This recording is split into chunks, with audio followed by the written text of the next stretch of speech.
정치, 평화, 그리고 사람. 3포인트 뉴스.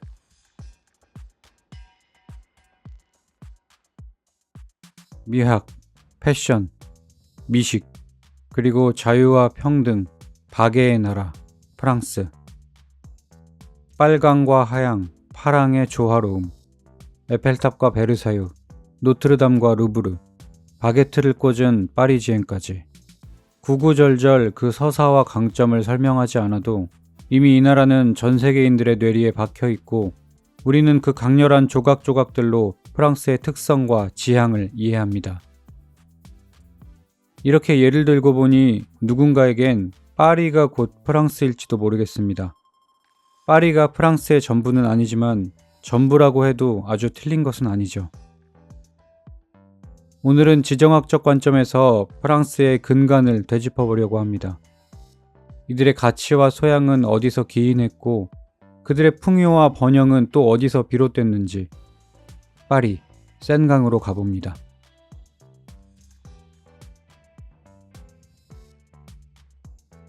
고대 프랑스 땅은 갈리아라는 이름으로 불렸고 켈트족이라는 민족 집단이 살고 있었습니다.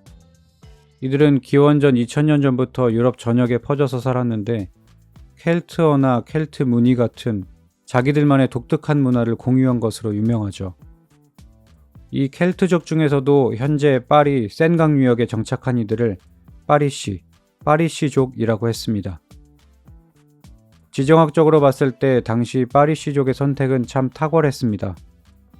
그들은 센강에 있는 시테 섬을 거점으로 삼았는데 이 섬은 강의 상류와 하류, 왼쪽과 오른쪽을 이어주는 거점이자 방어와 도하, 수상 교역이 가능한 요충지였죠. 기록에 따르면 파리시족은 이 센강을 따라서 로마를 비롯해 지금의 독일, 스페인의 지역민들과 무역 관계를 형성했다고 알려져 있습니다. 그렇게 파리와 센강은 교역로로서 세상에 처음 모습을 드러내죠.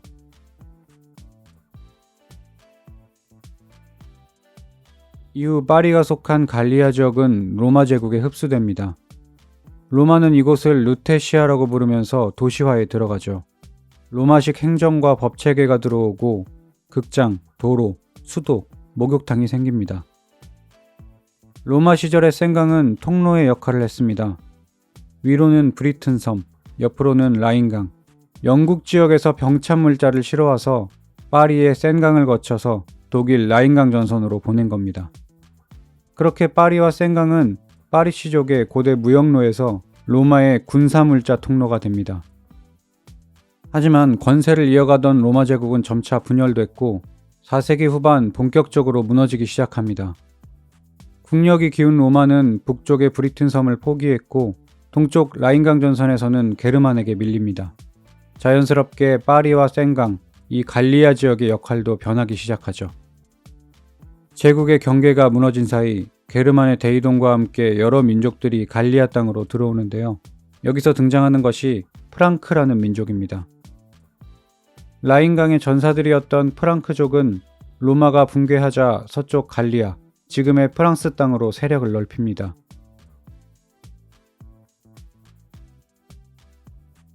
갈리아에 들어온 이들은 주변 소수민족들을 흡수한 뒤 왕국을 세우는데요. 당시 프랑크의 리더였던 클로비스는 센강을 중심으로 권력을 집중시키면서 지금의 파리를 수도로 삼습니다.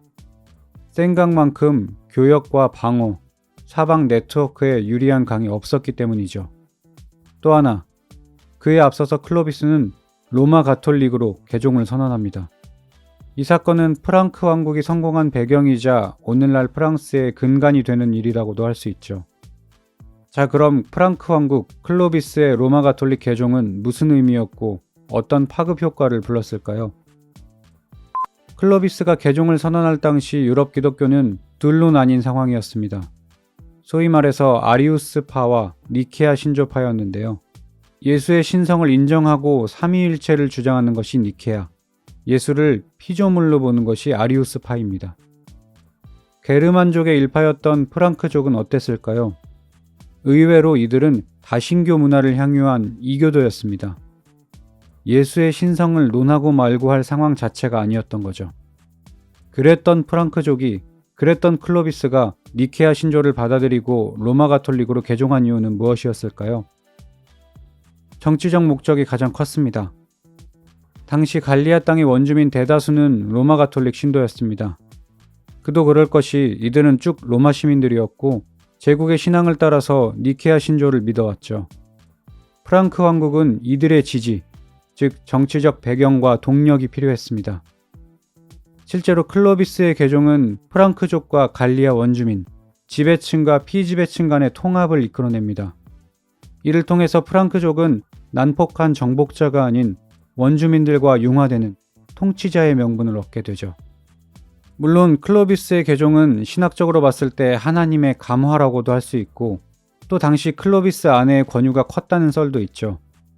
그렇게 국민과 교회의 지지를 얻은 클로비스는 프랑크 왕국을 견고히 하면서 서유럽의 리더로 자리매김합니다. 땅만 이어받은 것이 아니라 서로마 제국의 종교적인 권위까지 흡수한 거죠. 다시 파리, 센강의 이야기로 돌아오면 로마 제국의 거점이자 핵심 통로였던 파리는 이제 프랑크 왕국의 수도이자 로마 가톨릭의 중심지로 부상합니다. 권력과 신앙, 정치와 종교가 집중된 도시가 된 거죠. 고대 파리시족의 교역로에서 로마 제국의 물자 허브, 프랑크 왕국의 정치 종교적 중심 도시로. 자, 그 다음은 무엇일까요? 클로비스 1세가 세운 프랑크 왕국은 서로마 제국의 바통을 이어받아 서유럽을 통합합니다. 그러나 모든 것이 시들어 사라지듯 프랑크 왕국의 강성함도 결국에 끝을 맞이하죠.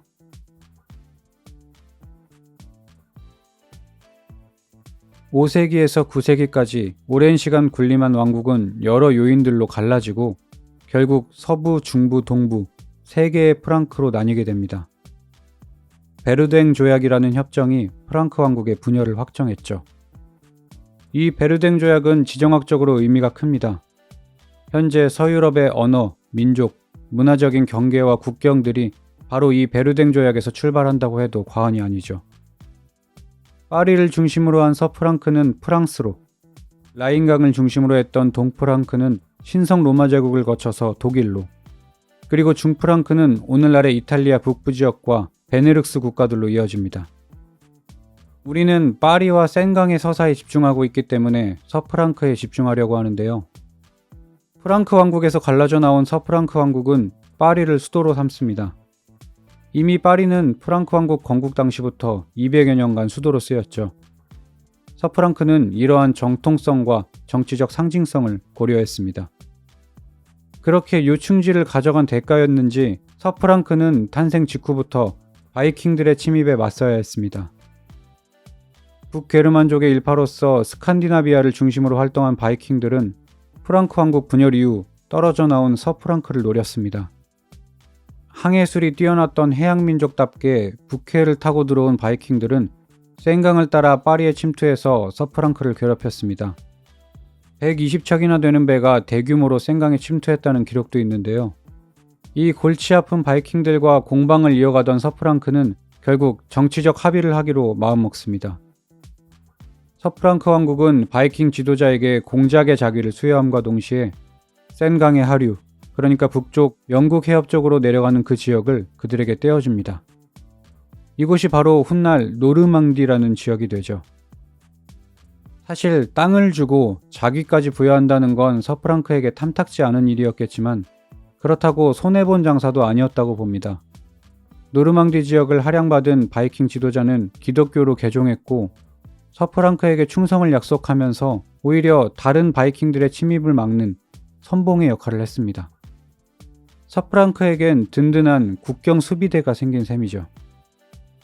더 중요한 건 서프랑크가 이를 통해서 수도인 파리를 사수했다는 점입니다.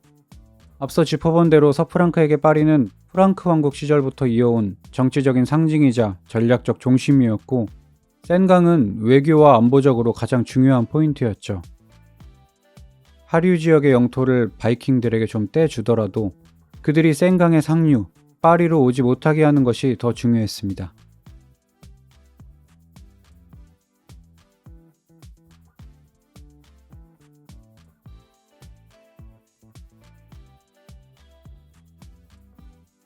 어쩌면 프랑크인들은 바이킹의 침입을 겪으면서 파리와 센강의 중요성을 제고했는지 모릅니다. 강을 잃으면 파리를 잃고 파리를 잃으면 결국 왕국을 잃어버린다는 사실. 그만큼 센과 파리가 중요하다는 사실 말이죠. 실제로 이런 인식은 파리 왕권의 강화, 중앙 집권화로 이어집니다. 그렇게 파리와 센강은 고대 파리시족의 교역로에서 로마 제국의 군사 물자 허브, 프랑크 왕국의 정치 종교적인 중심 도시, 그리고 분열된 서프랑크에게는 반드시 사수해야 할 숨구멍 같은 곳이 됩니다. 자, 그렇다면 서프랑크 이후 드디어 등장하는 프랑스는 이곳을 어떻게 여겼고 또 어떻게 활용했을까요?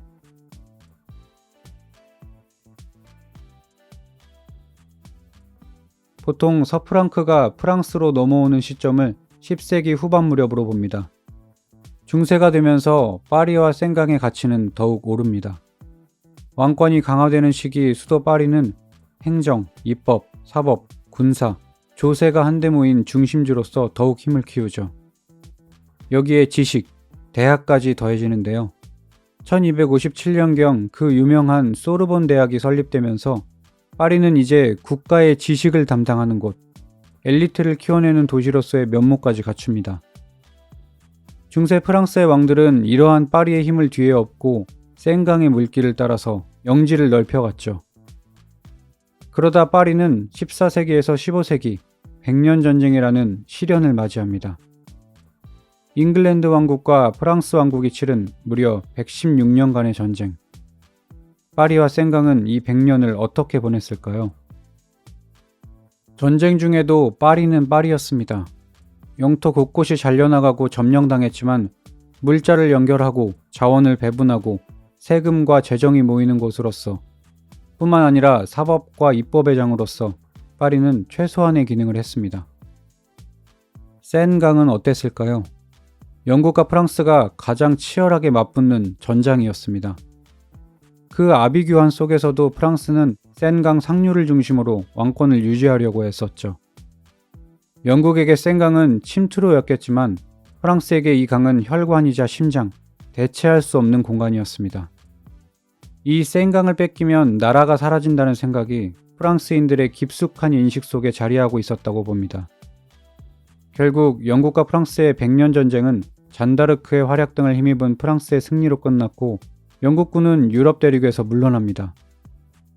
이 100년 전쟁 이후 파리와 센강은 전후 프랑스 복원의 기준점, 베이스 캠프의 역할을 하게 됩니다. 파리의 고등법원을 비롯한 사법, 조세, 재정, 군사, 행정시설이 재가동되면서 국가 권력과 시스템이 다시 파리를 중심으로 회복되죠. 치열한 전장이었던 센강 역시 물길이 점차 정상화되면서 물류 허브로서의 재기능을 찾고 이곳을 중심으로 프랑스의 경제가 다시 움직이기 시작합니다. 이렇게 파리와 센강을 중심으로 나라가 되살아나면서 이후 프랑스의 왕들은 파리에 정착하게 됩니다. 그간 파리를 떠나서 이 도시 저 도시로 배회하던 권력이 이제 수도에 집중하게 된 거죠.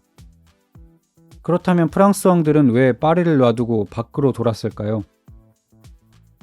중세 봉건 사회에서 왕은 지역을 순회하면서 법을 집행하고 영주들의 충성을 확인해야만 했습니다. 왕이 가지 않는 곳엔 권력이 미치지 못한다는 말처럼 말이죠. 당시 왕들의 과제는 파리를 키우는 것이 아니라 파리 밖의 땅을 왕의 것으로 만드는 것이었습니다. 하지만 이 100년 전쟁 이후로는 인식이 바뀝니다.